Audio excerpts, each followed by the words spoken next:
Hey, how's it? So, this is the story of the Cat Man.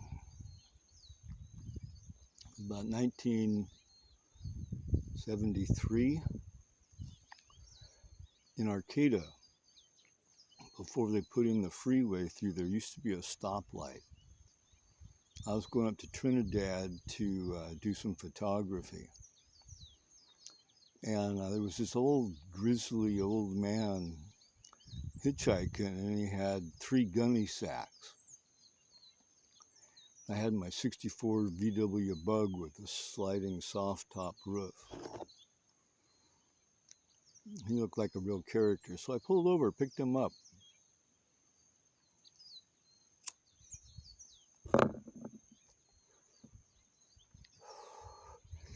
He threw his 3 gunny sacks in the back, got in the front seat, and boy, something stunk. I mean, really smelled bad. I looked back at his gunny sacks. I said, what smells? He says, well, I've been out picking cascara bark. He was harvesting cascara sagrada bark and selling it to be used for medicine. Oh, okay. Like, where are you going? You're like, Trinidad, my home. I have to feed my kitties. Well, all right, I'll take you. So we got to Trinidad, pull off, go out in the forest a ways,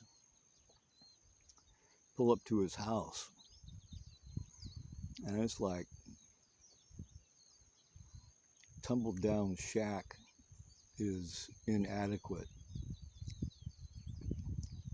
Not a hole in his front door.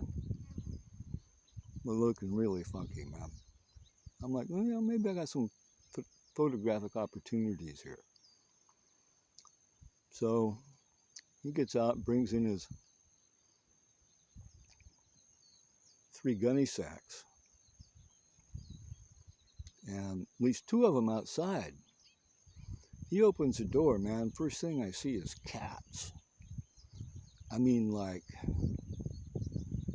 3 or 4 dozen cats, all different shapes and sizes. Cats are on everything, coming in and out.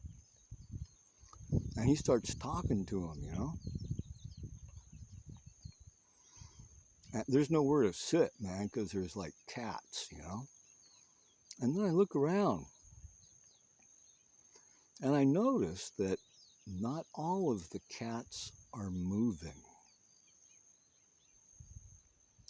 Some of the cats are like really still.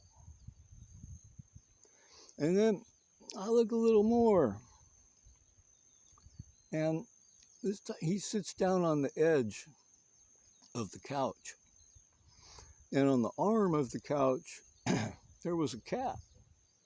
And he starts talking to it and petting it. And I noticed that cat's not moving, man. And it was flat. It was a flat cat. A sail cat. A frisbee cat. So then he reaches into his bag, man.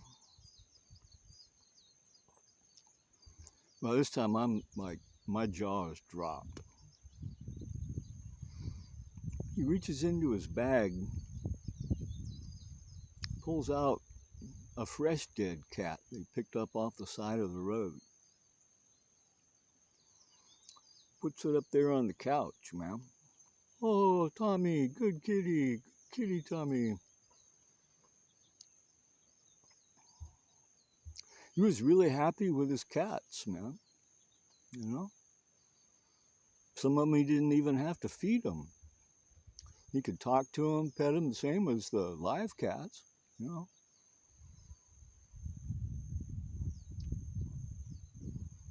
So I call him the dead cat man. I took pictures, photographed.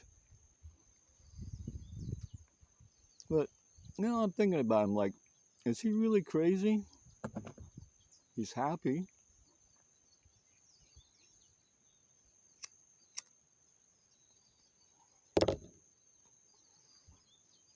He's not hurting anybody.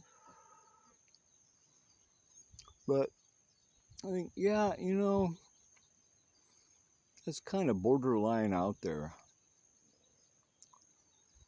But I learned something from him, you know. I started to use him as a standard of judging just what was crazy, man. And if you're not as crazy as the crazy dead cat man, then you know you're probably doing okay, and you'll get better. But when you start talking to and petting dead cats, then you know might want to get that checked out. Okay, so that leaves it open pretty wide, ma'am. Anything less than the dead cat man's okay. As long as you're having fun, enjoying it. You know, he was loving those cats, man. So, and I thought another way, you know, maybe that's a really evolved human being, man. You know, Jesus was all about love and loving your neighbor and loving your enemy. And this guy took it to the extreme of loving dead cats. So, you never can tell where Jesus just might pop up. Okay, have more fun. Love each other. Love them more. And make it a juicier place to slide around in. All right, aloha.